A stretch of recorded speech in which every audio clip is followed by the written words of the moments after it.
tentang data yang saya dapatkan soal Gibran Raka Buming Raka, calon wakil presiden yang dipasangkan dengan Pak Prabowo. Beberapa waktu yang lalu saya sudah mengungkapkan kalau saya tidak akan memilih Pak Prabowo karena beliau itu merupakan seorang buron yang pernah terlibat pelanggaran hak asasi manusia, penculikan aktivis tahun 98. Beliau juga ketika dipercaya menjadi Menteri Pertahanan tidak berprestasi bagus, dipercaya untuk mengelola food estate, tapi food estate-nya gagal, malah keinginannya untuk belanja triliunan rupiah untuk pembelian alat-alat militer yang ditolak oleh presiden juga begitu. Terus visi dan misi Pak Prabowo menjadi presiden lucu, ngasih makan gratis, susu gratis, ya ngasih pekerjaan gitu loh, biar orang itu bisa mendapatkan penghasilan. Andalan kok ngasih makan gratis, ini konyol ini. Nah, untuk yang Gibran ini saya dapati tentang rekam jejaknya. Sebelum menjadi wali kota Solo, Gibran ini menjadi pengusaha bersama-sama dengan Kaesang. Wah, ini kalau anaknya presiden tentunya kan usahanya besar dan luas gitu. Yang pertama itu saya lihat ada usaha bikin kedai kopi, namanya Ternak Kopi.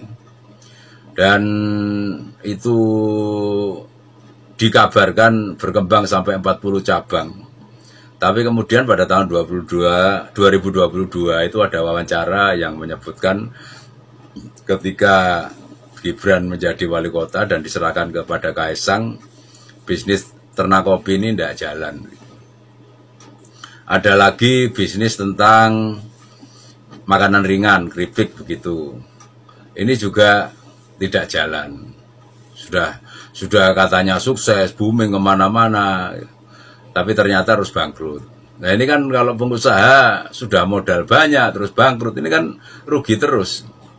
Terus bikin lagi katanya minuman khas daerah gitu, yang dikemas dengan modern, misalkan es doger begitu. Ini juga gagal juga.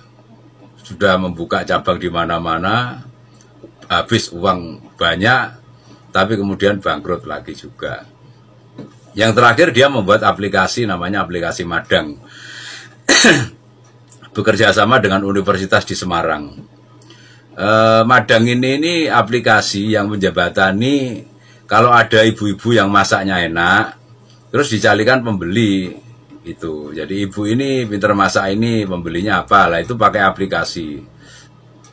Ternyata dari websitenya aplikasi ini juga sudah sepi dan ada keluhan dari pengguna aplikasi itu dananya hilang, dananya raib, uangnya raib. Gimana nih aplikasi kok nggak jalan, uang aplikasi saya bagaimana, sudah hilang juga begitu. Nah ini kan sudah jelas merugikan rakyat ini kalau sampai anaknya presiden berbisnis terus kemudian tidak bertanggung jawab seperti ini begitu. Dalam hal bisnis saja sudah tidak beres, apalagi kalau jadi wakil presiden. Waduh, hancur-hancuran. Pak Jokowi, bapaknya Gibran, memiliki usaha mebel. Dan usaha mebelnya sampai sekarang tetap jalan, bagus. Mestinya Gibran mencontoh bapaknya. Untuk bisa menjadi seorang tokoh, seorang pemimpin itu ya harus bisa mengelola sesuatu dan sukses di bidang itu. Jadi terjun dimanapun seorang pemimpin itu bisa dengan kreativitas, dengan pemikirannya, dengan analisis kritisnya, dengan ketekunannya, itu akan bisa membuat sukses apa yang dikelolanya. Sehingga ketika menjadi pemimpin, menjadi presiden atau wakil presiden, ya bisa mensukseskan negara dan bangsa ini. Nah ini kan sudah contoh bahwa ternyata Gibran ini tidak sukses ketika mengelola bisnisnya. Apalagi kalau nanti jadi cawapres, mengelola ke wakil presidennya, apa bisa sukses? Ini kan juga kemarin sungguh-sungguh bener-bener error ya. Maksudnya pada saat ulang tahun Golkar yang pada saat itu partai yang menjadikan Gibran juga nggak datang begitu. Ini kayak nggak karu-karuan gitu loh tindakannya Gibran, nggak jelas gitu loh. Nah, kalau awal-awal ini nggak jelas ya Indonesia akan jadi negara yang nggak jelas juga kalau wakil presidennya seperti ini. Juga polemik, semua orang tahu bahwa lolosnya Gibran menjadi cawapres itu dengan polemik yang ada di MK terhadap pamannya Anwar Usman itu, dan ternyata Anwar Usman dibuktikan bersalah. Tapi ya namanya permainan konstitusi ya, permainan hukum, Gibran tetap dianggap lolos, layak untuk jadi cawapres walaupun prosesnya itu cacat. Jadi ini benar-benar cawapres yang cacat hukum istilahnya begitu. Ini saya secara spiritual mengajak teman-teman untuk meninjau bagaimana teman-teman nanti membesarkan anak-anaknya. Jangan sampai anak-anak itu lepas kendali. Mungkin teman-teman sukses, tapi betapa kita ini nantinya akan galau, akan kecewa, akan sedih, akan merana kalau sampai anak-anak kita itu tidak bisa sukses seperti kita atau bahkan melebihi kita. Sukses itu tergantung pendidikannya. Ini sudah jelas-jelas dari Gibran dan Kaesang ini, Pak Jokowi sudah tidak bisa sukses mendidik anaknya ya. Dia sukses dalam mendidik pendidikan yang mungkin dia bisa menyekolahkan oke gitu. Tapi moral dan mentalnya dia kurang mengisi dengan bagus. Ini jelas Gibran ini menjadi pengkhianat PDI, dia mencacati cacat hukumnya konstitusi, begitu itu anaknya presiden kayak gini. Ini anak itu misalkan anak saya terus saya malu loh, anak saya kayak gitu itu. Terus kemudian Kaesang juga begitu.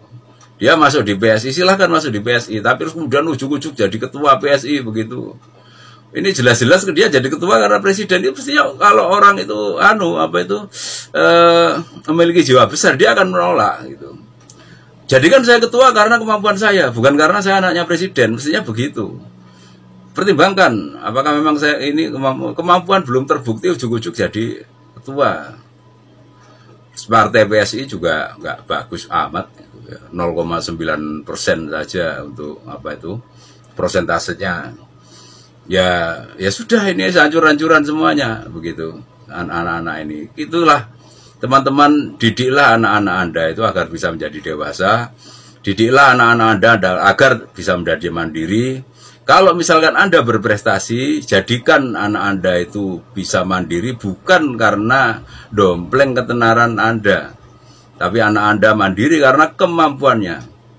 Raihlah kemampuannya itu sebagus mungkin, terus kemudian belajar pada kemampuan sebagus mungkin dan bisa menjadi jawara pada wilayah-wilayah yang memang terlibat dengan kemampuan tersebut. Sehingga ketika nanti Anda sudah tiada, anak Anda bisa mandiri tanpa harus Anda gendong, tanpa harus Anda sangga. Nantinya bahkan anak Anda itu yang akan berbalik menggendong Anda dan menyangga Anda. Itu cara pendidikan yang baik untuk generasi yang maju di masa depan. Jangan sampai generasi ini menjadi mundur. Gibran dan Kaesang itu merupakan contoh yang buruk mendidik generasi yang akhirnya mengarahkan ini menjadi generasi mundur. Coba ya nanti kalau Pak Jokowi sudah tidak menjabat, Gibran dan Kaesang ini hancur-hancuran. Buktikan saja omongan saya. Hancur-hancuran. Dia akan menjadi gelandangan politik, bisnisnya kacau, nggak karu-karuan. Itu yang akan terjadi. Demikian penjelasan saya, semoga bermanfaat bagi Anda semuanya dan semoga Anda semua tetap bersemangat melestarikan adat, tradisi, sejarah, budaya, dan spiritualitas Nusantara.